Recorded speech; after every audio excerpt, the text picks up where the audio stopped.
नमस्कार, मैं चंद्रहास वैष्णव हूँ और आप देख रहे हैं सिटी बस्तर। जिस प्रकार बस्तर जो है पिछले कई दशकों से नक्सलवाद का तंज बहता आ रहा है और अभी स्थिति ऐसी आ चुकी है कि नक्सलवाद का खात्मा लगभग पूर्ण हो चुका है। लेकिन अब कई सवाल ऐसे हैं जो अभी भी सामने आ रहे हैं, क्योंकि काफ़ी लंबे समय से बस्तर पिछड़ा क्षेत्र माना जा रहा था और अब इस दिशा में बहुत से लोग हैं जो बस्तर में आकर उद्योग का स्थापना करना चाह रहे हैं। लेकिन बहुत सारी समस्याओं का भी सामना उन्हें करना पड़ रहा है और आज बस्तर में इन चीज़ों को लेकर बातें हो रही हैं, वो फिलहाल के लिए तो नहीं की जा रही है। इसी विषय पर बात करने के लिए हमारे बीच शहर के डीजीपी लोग उपस्थित हैं, जिसमें बस्तर चैम्बर ऑफ कॉमर्स के पदाधिकारी कर वरिष्ठ पत्रकार और आदिवासी समाज से कुछ लोग मौजूद इस विषय पर बात करते हैं। सबसे पहले मैं बात करना चाहूँगा ध्वनि शोध का भैया से, तो वरिष्ठ पत्रकार हैं और इन विषय पर काफ़ी जानकार भी है। भैया वाला परिषद भैया बस्तर एक जो काफ़ी लंबे समय से दशकों से यहाँ पर नक्सलवाद का दर्ज जो है आगे वो साइड गिरा रहे थे, लेकिन अब इस दिशा में कार्य पूर्ण हो चुके हैं। नक्सलवाद का खात्मा लगभग पूरी जीता है। अब सवाल ये आता है कि बस्तर जो एक समय पिछड़ा माना जाता था, अब इस दिशा में यहाँ पर उद्योगों को लेकर कितना इम्पोर्टेंट है, क्या औद्योगिकरण बस्तर पर होना चाहिए? ये देखिए, उद्योग जो है किसी भी क्षेत्र के विकास का एक पैमाना होता है कि किसी इलाके के विकास को अगर आप मापना है तो आपको उद्योगों से मापा जाता है। आमतौर पर उद्योगों से उस इलाके में सर्वांगीण विकास होता है, उस इलाके के लोगों को रोजगार मिलता है, उस इलाके में डेवलपमेंट आता है, उस इलाके में इंफ्रास्ट्रक्चर डेवलप होता है, उस इलाके की कनेक्टिविटी मजबूत होती है। तो इसलिए उद्योग जो है वो किसी भी क्षेत्र के विकास के लिए बहुत ज़रूरी है। और बस्तर में निश्चित रूप से जब वन एवं खनिज संपदा के अपूत भंडार हैं यहाँ पर, तो उनका वैल्यू एडिशन बस्तर में ही करना चाहिए। लेकिन उसके साथ में बस्तर के लोगों को जो यहाँ पर उद्योग का मॉडल जो होना चाहिए वो उसका लाभ जो है ना बस्तर के लोगों को मिले। जैसे विस्थापन की जो नीति है या पुनर्वास का जो पैकेज है, बस्तर के इलाके में जो इंफ्रास्ट्रक्चर डेवलपमेंट का जो यहाँ पर जो काम है वो कहीं ना कहीं उसमें स्थानीय लोगों को जो है वो उनकी भागीदारी सुनिश्चित की जानी चाहिए। और उद्योग का एक ऐसा मॉडल बनाना चाहिए जो इको फ्रेंडली हो, क्योंकि बस्तर में वनों की जो है वो काफ़ी बड़ी तादाद है। ऐसी स्थिति में जो है वन सुरक्षित रहें या मान लीजिए वन कट भी रहे हैं तो उनको जो है कंपनसेट किया जाना चाहिए। उसके एवज में जिस अनुपात में जो वनीकरण होना चाहिए उस पर भी ध्यान देना चाहिए। तो इस दिशा में अगर यहाँ के अनुकूल वातावरण के तहत जो है और एक अच्छा फ्रेंडली अगर पैकेज रहेगा तो मुझे लगता है बस्तर के लिए काफ़ी उपयोगी साधन हो सकता है। बस्तर थोड़ा आदिवासी बहुल्य क्षेत्र है, यहाँ पर औद्योगिकरण और दो फैक्ट्रियाँ अब चूंकि कितना इम्पोर्टेंट है और कब कितना आप इस बातों से सहमत है कि यहाँ पर उद्योग लगने चाहिए? देखिए, 40 वर्ष से तो ये नक्सली समस्या से जो है जूझता रहा है बस्तर, जिसके कारण बस्तर वासियों के लिए जो है बुनियादी जो समस्याएं हैं आज भी विद्यमान है। सबसे पहली बात तो उनके तो बुनियादी समस्याएं शिक्षा, स्वास्थ्य, पेयजल, सिंचाई की सुविधाएं और बहुत सारे ऐसे जो छोटी छोटी समस्याएं हैं, उसका निदान सबसे पहले तो सरकार को करनी चाहिए। क्योंकि इतने आज़ादी के बाद इतने वर्ष बीतने के बावजूद भी बस्तर वासियों को बुनियादी सुविधाएं मिली नहीं। जैसे आज हम लोगों ने यहाँ पर न्याय की बात के लिए न्यायधानी बिलासपुर हो गया, इनको बस्तर को खंडपीठ तक नसीब नहीं है। तो ऐसे परिस्थितियों में बस्तर का आदिवासी जी रहा है। तो इसलिए बस्तर के आदिवासियों के लिए उद्योगों का आदिवासी समाज विरोध नहीं करते। तो हम ये चाहते हैं कि बस्तर में आदिवासी समाज का आहित ना हो। यहाँ पर बहुत पैमाने पर वनोपज है, खनिज संपदाएं हैं, बहुत सारे ऐसी चीज़ें हैं जिससे वहाँ के स्थानीय लोगों को रोजगार मिले, ताकि जो है उनका उधर पोषण अच्छा से हो सके। शिक्षा के प्रति जागरूकता भी उनका बहुत बड़ा उद्योग मने होना चाहिए। यहाँ तो शिक्षा की व्यवस्था है नहीं। आज जो है 21वीं सदी में अपन का जीवन यापन कर रहे हैं, हर एक आदमी के पास मोबाइल है, कनेक्टिविटी है, किंतु वो पढ़ाई लिखाई नहीं होने के कारण यदि बड़ा उद्योग लगता भी है तो क्या वास्तव में बस्तर के आदमी को उसका लाभ मिलेगा क्या? ये प्रश्न चिन्ह है। देखिए, आप लोग यहाँ पर बहुत पुराने समय से हैं, बहुत पुराने समय से आप लोग बस्तर तो सीख के आ रहे हैं। अगर ऐसी कुछ परिस्थितियाँ यहाँ पर आती है तो क्या उतारा जा सकता है? अगर यहाँ उद्योग आ रहा है तो उद्योग के नियमों को खासकर बस्तर वासियों को प्राथमिकता देने को लेकर ये 5वीं अनुसूचित क्षेत्र है, 5वीं अनुसूचित क्षेत्र के अंतर्गत वो नियम कानून बनेगी, उसका पूरा पूरा पालन होना चाहिए। कि बहुतायत में ऐसा देखा जाता है कि भाई यहाँ का जो मूल निवासी है, तो ट्राइबल है, उसको विस्थापन का 10 झेलना पड़ता है। वो ना उद्योग लगे, उसके जमीन पे लगी और लेकिन उनको शेयर होल्डर भी बना दे आप, तो उनको ताकि उस जमीन में जितने की मैंने कमा सकता है हर साल में, तो उतना उसको मुआवजा दे दिया। ऐसा कुछ सरकार एक पॉलिसी बना है, तो आदमी को जो है तो लाभ अच्छे से हो सकता है। अन्यथा क्या है कि वो पलायन कर जाएगा, पलायन करके बाहर चला जाएगा तो उसके पास तो कुछ नहीं होता। आज दूसरे नगरनाथ में स्टील प्लांट लगा, वहाँ जितने लोगों ने भी जमीन दिया, उनको जो पैसा मिला उसका सदुपयोग कर नहीं पाए बेचारे, क्योंकि ये अज्ञान का के कारण है। उस पैसे का दुरुपयोग कर लिए, ना जमीन खरीद पाए, इसके अलावा जो है इलेक्ट्रॉनिक सामान खरीद के आज वो रोड पे पूरे लोगों को नौकरी की नहीं मिला। तो ऐसी परिस्थितियाँ उत्पन्न ना हो, और जो उद्योगपति या उद्योग लगाता है इन बातों को उसको भी समझना चाहिए, तब तो बात बनी। आपका कहना है कि अगर उद्योग लगते हैं तो उद्योगपतियों को बस्तर के लिए भी सोचना चाहिए, यहाँ पर रोजगार देना चाहिए, और इसके अलावा क्या बस्तर के लोगों को भी एक समझ की जरूरत है कि ऐसे जब उद्योग यहाँ पर लगते हैं और जब ऐसी अच्छी चीजें उनके लिए आती हैं तो उसको समझा जाए। नहीं नहीं, अच्छी चीजों का कौन विरोध, कोई नहीं करता। यदि उनके साथ अन्याय होता है तो तब विरोध पैदा। जब बहुत सारे ऐसी चीजें हैं जो आज आप दे दिए, राज्यपाल महोदय मध्य प्रदेश, तो उनको ये कहना पड़ा कि आदिवासी बच्चे सिर्फ डांस करने के लिए होते हैं क्या? अधिकारियों को उससे भी ऊपर उठ के सोचना चाहिए। उनका जो पैसा आता है उसको लेप करके वापस भेजते। तो ऐसी परिस्थितियां जब आज यहाँ विद्यमान है तो उसके लिए कौन जिम्मेदार? तो इसलिए आदमी सोचता है कि भाई जब सरकार के द्वारा इतना पैसा आ रहा है वही पूरा हमको नहीं मिल रहा, उद्योग लगने के बाद तो जमीन हमारे पास बचेगी क्या? ये डर तो सबके पास रहेगा।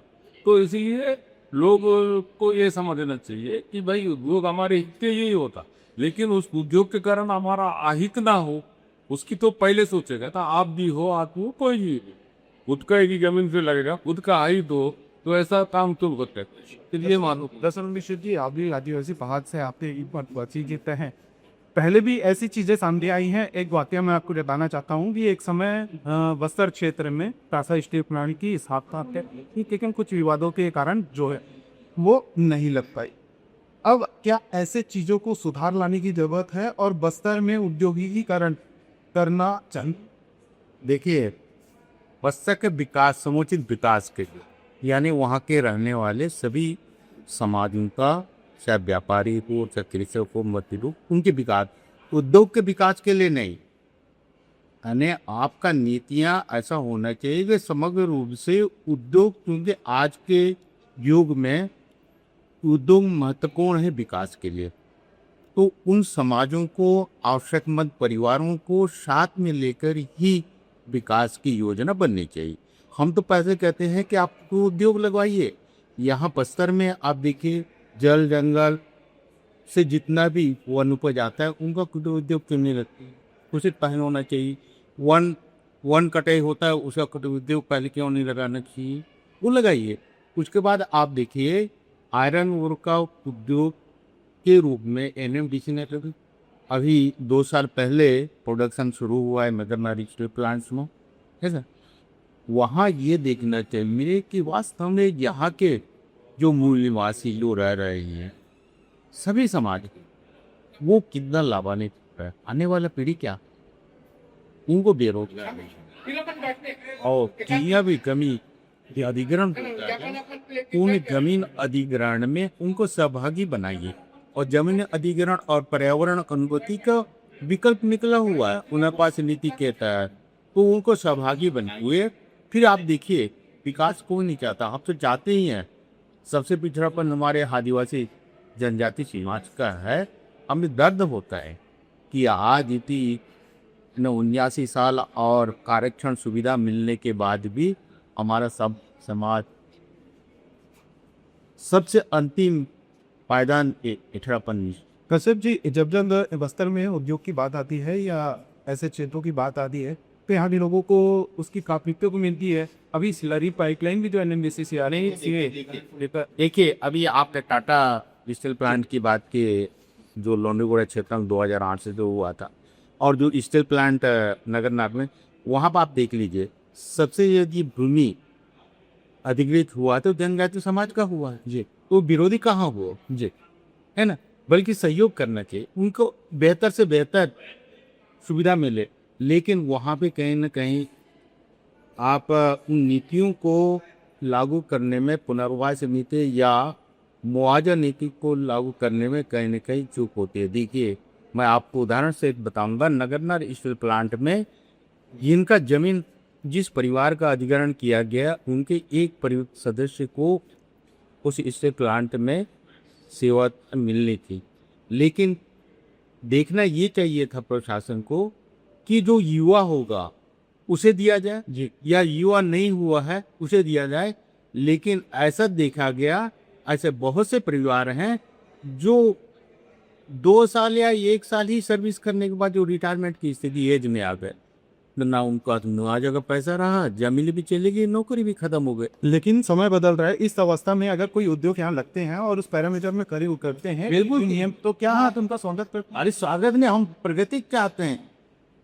दुनिया जो प्रगति से मापदंड से प्रगति कर रहा है, तो हम तो चाहते हैं उस प्रगति का आपके लिए कोई अलग से पैमाना नहीं बनाया जाएगा कि आपके विकास के लिए अलग से लाइन होगी और दूसरे के लिए अलग होगा।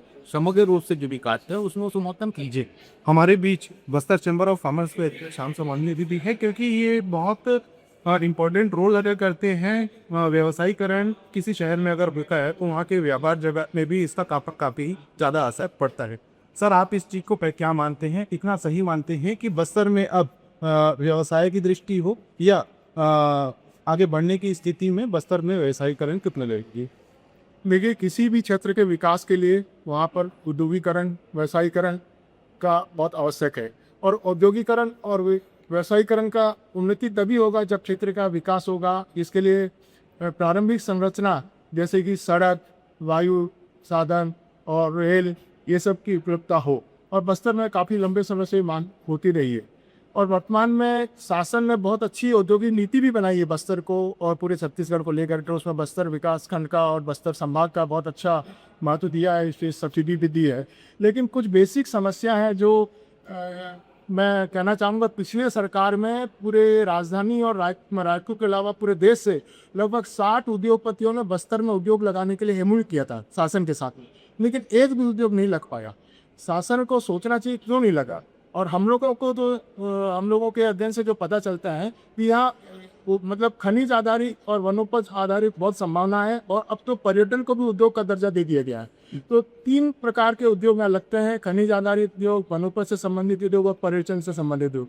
तो पर्यटन से संबंधित उद्योग के लिए होटलों का, रिसोर्ट का विकास हो रहा है, लेकिन जो पर्यटन स्थल है वहाँ का विकास नहीं होता। वो बहुत ज़रूरी है कि पर्यटन स्थल का विकास हो, चाहे जो चित्रकूट हो या जितने भी छोटे मोटे झरने हो, कुटुंब सब गुफा हो, उसका उद्धार होना ज़रूरी है। दूसरी बात आ गई खनिज और वनोपज के आधारित उद्योग लगाने के लिए। तो यहाँ बेसिक समस्या जो है, यहाँ पर उद्योग के लिए भूमि नहीं है। और जो हम चैम्बर ऑफ कॉमर्स की तरफ से लगातार शासन से मांग कर रहे हैं कि औद्योगिक क्षेत्र का निर्माण होना बहुत ज़रूरी है। कम से कम 3000 एकड़ भूमि को औद्योगिक क्षेत्र बनाया जाए, तब यहाँ पर बड़े उद्योग आकर के स्टील से संबंधित उद्योग हो, वनोपज से संबंधित, वो लग पाएगी। उसकी बहुत कमी है। अनुसूचित क्षेत्र होने के कारण जो है यहाँ जनरल ज़मीन बहुत कम है। तो सरकार के पास ऐसी ज़मीनें हैं, गवर्नमेंट की लैंड है, चाहे वो माहौली भाटा दिलवली तरफ हो, तो वहाँ पर औद्योगिकरण करके मतलब औद्योगिक क्षेत्र बनाने की बहुत आवश्यकता है। देखिए, आपने बहुत अच्छी चीज़ बताई। बस्तर जो है आदिवासी बहुल क्षेत्र है, यहाँ पर आदिवासी ज़मीनें ज़्यादा है, लेकिन कुछ व्यवसायी, कुछ व्यापारी, कुछ उद्योगपति जिनमें यहाँ पर अपना इन्वेस्टमेंट करना चाह रहे हैं, ऐसी स्थिति में जब यहाँ पर ज़मीन नहीं है, वो अपने किसी माध्यम से यहाँ पर ज़मीन परचेस करते हैं, उसके बावजूद यहाँ पर आके अपना उपयोग करना चाह रहे हैं। तो कुछ स्थिति ऐसी भी निर्मित की जाती है कि ग्रामीण क्षेत्र है और वहाँ के लोग जो हैं वो नहीं चाहते कि गांव के आसपास में उद्योग बने। काफ़ी सारी दबीतें भी होती। ऐसे चीज़ों की क्या निर्धारण आपके दिमाग में?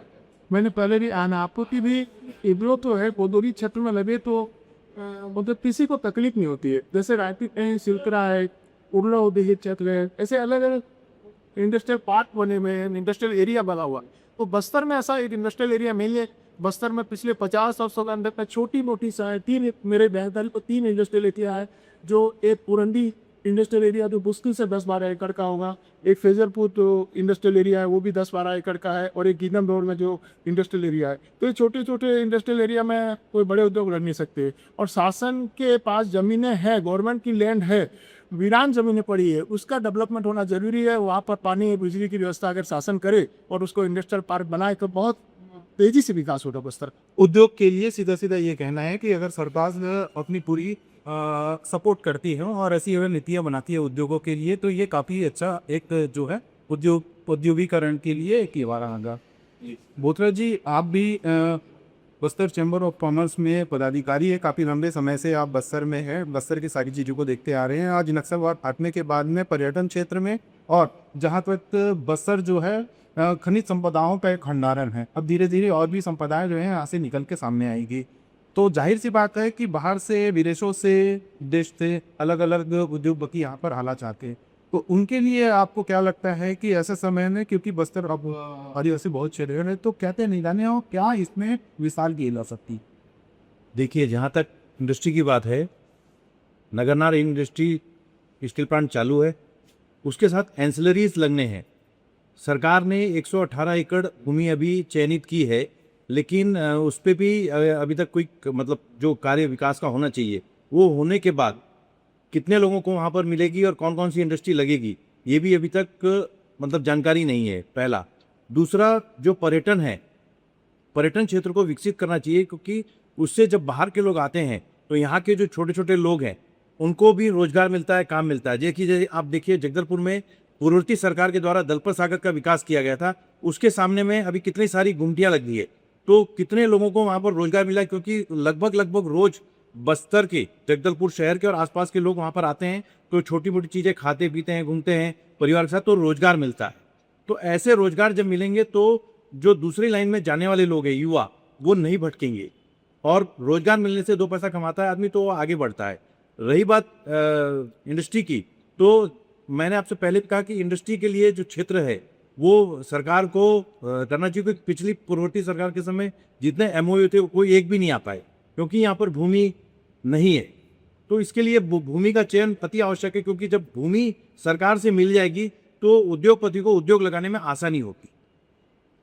उद्योग जहाँ जहाँ जिस क्षेत्र में भी उद्योगीकरण हुआ है वहाँ पर एक तो रोजगार की स्थिति भी बढ़ी है, वहाँ पर जो व्यापार की स्थिति है उसमें भी फर्क आया है, क्योंकि बस्तर एक अलग क्षेत्र है। जब विदेश से यहाँ पर अलग अलग व्यापार से लोग आएंगे, उनके दिनचर्या के हिसाब से यहाँ पर भी बहुत सारी चीज़ें बदलेगी। कहीं ना कहीं सीधा ये देखा जा सकता है कि विकास की जो गति है उसमें बिल्कुल फ़र्क देखने को मिल सकता है। मैं एक ही चीज़ आपको बस पूछना चाहूँगा कि बस्तर में आज की डेट में जब नक्सलवाद पूर्ण रूप से खत्म हो गया है, तो औद्योगिकीकरण कितना इम्पोर्टेंट है सतीश?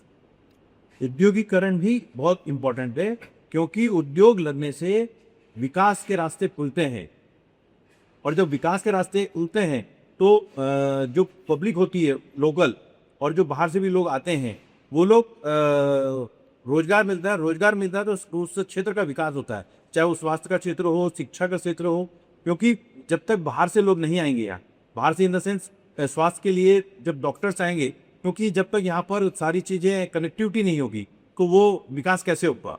और जब शिक्षा और स्वास्थ्य अच्छा होगा तो यहाँ के लोगों को भी मतलब विकास होगा, और विकास होगा तो हम आगे बढ़ेंगे। और बस्तर में अपार संभावना है, क्योंकि यहाँ पर खनिज और वन संपदाओं से परिपूर्ण भरपूर है यहाँ, तो विकास की बहुत संभावना है।